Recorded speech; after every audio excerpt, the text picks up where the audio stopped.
I believe that today is easier than yesterday. How's that? You good with that? Okay, here we go. We're talking about solving right triangles. We're going to call the right angle which letter? C. So I make that 90 degrees. Everybody with me so far? In this situation, I'm not given an angle. Instead, I'm given two sides. I'm going to call this short one 5 and the longer one 12. How did I know that neither one of these goes the hypotenuse? Because the hypotenuse is which side? C. So if this is 5, then what's this angle? Is it A, B, or C? If this is 5, what's this angle? Angle A. Again, the sides and angles go across from each other. So this is angle B. So let's write what we know is absolutely true. We know that side A is 5 and side B is 12. If you end up on the test given this problem and you write IDK, okay, I call mom and dad and I say, do not invest in this person's education moving forward. Okay, you got to at least write down 95 and 12. Can everybody agree that you can at least write that down?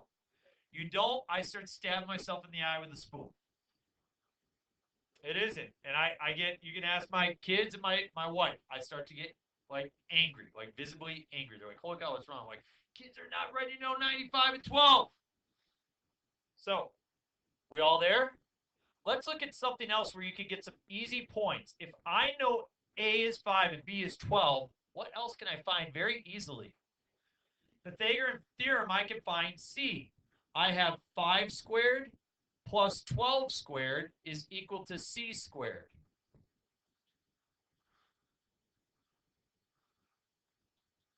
I get 5 squared is 25. 12 squared is 144. I add it together, I get 169. 169 is equal to C squared. As J. Jill said, we take the square root of 169 and we get 13. Is everybody okay there? All right, now is where the real new piece happens. It's not that bad, okay? Say, we're going to give you an opportunity here. You choose. It's not right or wrong. You choose. Do you want to find angle A or angle B? It's up to you. She wants to find angle A. Watch me roll. Sine of angle A. SOHCAHTOA. Sine is what over what? Opposite over hypotenuse. What side is opposite A? 5. What's the hypotenuse? 13. Or we could do this. Cosine angle A. SOHCAHTOA. Cosine is what over what? Adjacent over hypotenuse. Adjacent is 12. Hypotenuse is 13. Or I could do tangent of A. Everybody clap when she comes in.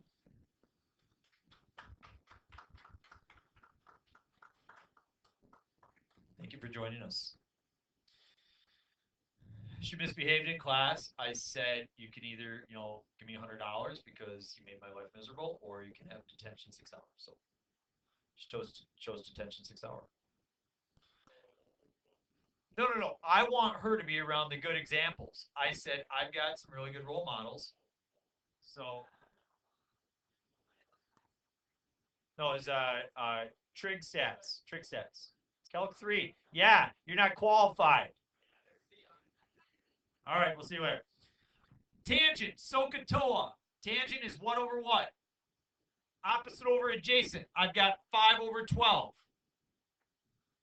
I've got 3 different ones that you can use. You know all 3 sides. Say, which one do you want to use? Sine, cosine, tangent. It's up to you. She wants to use the first one. So what's different about this than all the others is that you don't have an angle right now, do you? I'm going to show you this one time, and you don't have to write this down in your work, but I want to show you why it works. We've got sine of angle A is equal to, what was it, 5 over 13? 5 over 13. So here's what you do. If I have x plus 3 is 5, what do we do to solve for x? You subtract 3, and that makes those go away, right? So what is the variable you're trying to solve for here? You're trying to solve for A. So what do we have to make go away? Got to make sine. The way we make sine go away is we do this thing. It's no big deal. Trust me, it'll be super easy. I just want you to understand what the heck you're doing. This goes away and leaves you with A is sine inverse of 5/13. Look at your calculator. I've got this sine button, but look right above sine. You should have something called sine inverse. You should be able, if you hit second, it should pop up. So if I go second sine, you should get something like that.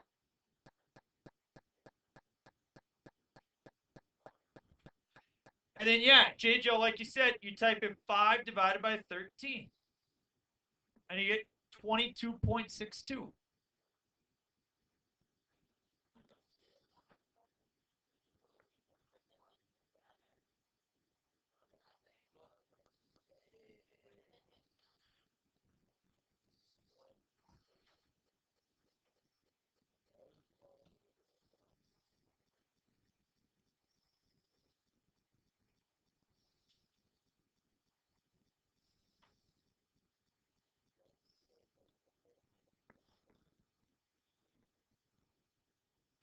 Okay, there we are. So we found out that A is 22.62 degrees.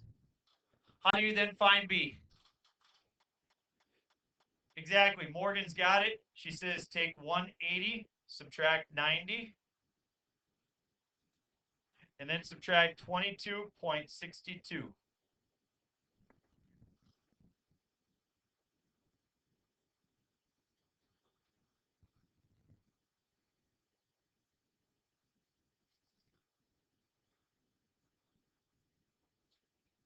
Okay, let's try number 4 together, and then I'll let you work on your own, okay? I'm going to call the 90-degree angle. Which letter goes with 90? C. So that's 90 degrees.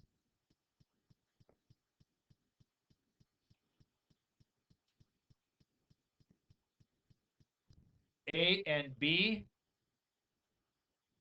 B is 21. C is 24. So what is this side right here?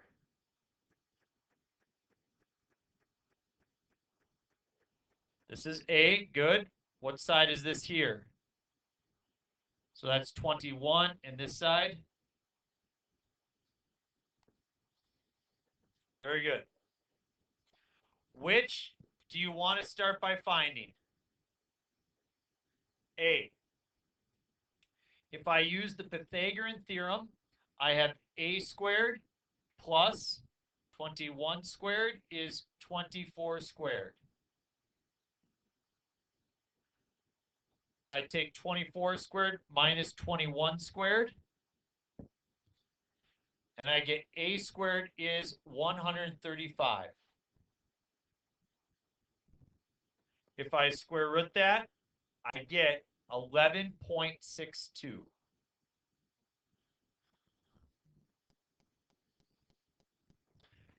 Any questions how we came up with side A? Nope, you can make it whatever you want. So, Zelly, would you like to find angle A or B? It's up to you. Zelly wants to find angle B. Zelly, do you want to use sine, cosine, or tangent? Zelly says, I want to use the cosine of angle B. So what I need to do is identify the what over the what. Adjacent over hypotenuse. If I'm talking about B, what's the adjacent side? 11.62. What's the hypotenuse? 24. How do I find out B on my calculator then? What do I press to find out B on my calculator? Yeah, the negative cosine thing, the second cosine. 11.62 divided by 24. 61.04.